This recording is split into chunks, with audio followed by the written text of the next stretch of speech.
So today I'm repairing my ripped driver's leather seat. A lot of these leather seats rip and tear because you don't use proper stuff to clean and condition them. I have been using this Lexol leather cleaner, leather conditioner. It works really well.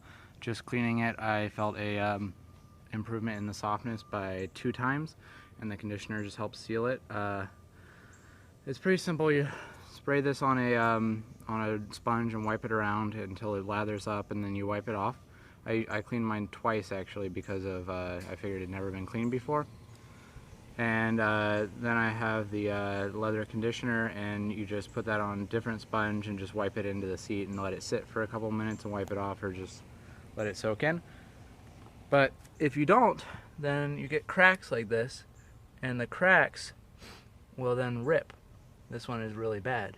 So I'm going to fix that by patching it. I found this section. I cut it out of the parts car broken driver's seat that I have. It was all torn up, but I cut this section out, and so that's going to sit right in there like that. And it actually doesn't look too bad. Definitely a lot better than the rip, and I'm tired of using the seat covers.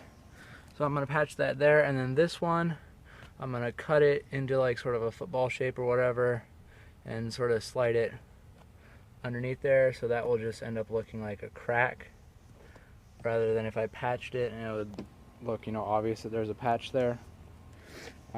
So first I've started by taking some sandpaper and roughing up this edge a little bit to let the contact adhesive grab. And I'm going to do the same thing on this. And then I've also used some brake cleaner on a rag to get any oils and stuff off of that section.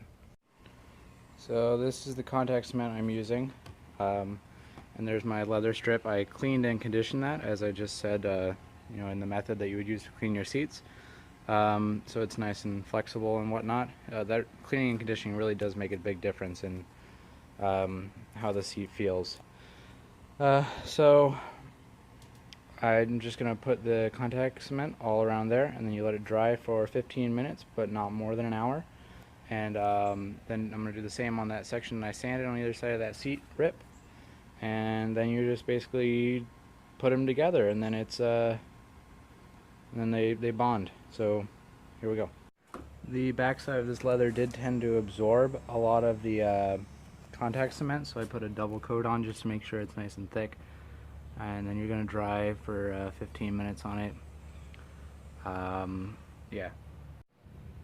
I've done the same on either side of this crack, so now we wait. It has been 15 minutes, and this is now just tacky. Actually, it's been around 20 minutes.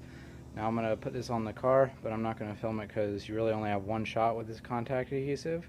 So just try and center it up and get it on there without any creases or wrinkles. Okay, so that is in.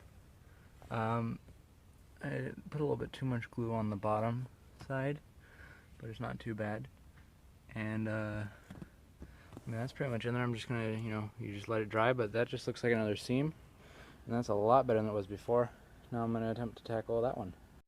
So from the parts car driver's leather seat, I cut a little section that fit underneath there, and then I just used some super glue along the inside seam there, and I just put some weight on it, and yeah, and so I might go in, fill that in with some leather repair kit stuff, and sort of paint it over to make it look all the same. But that is the repair.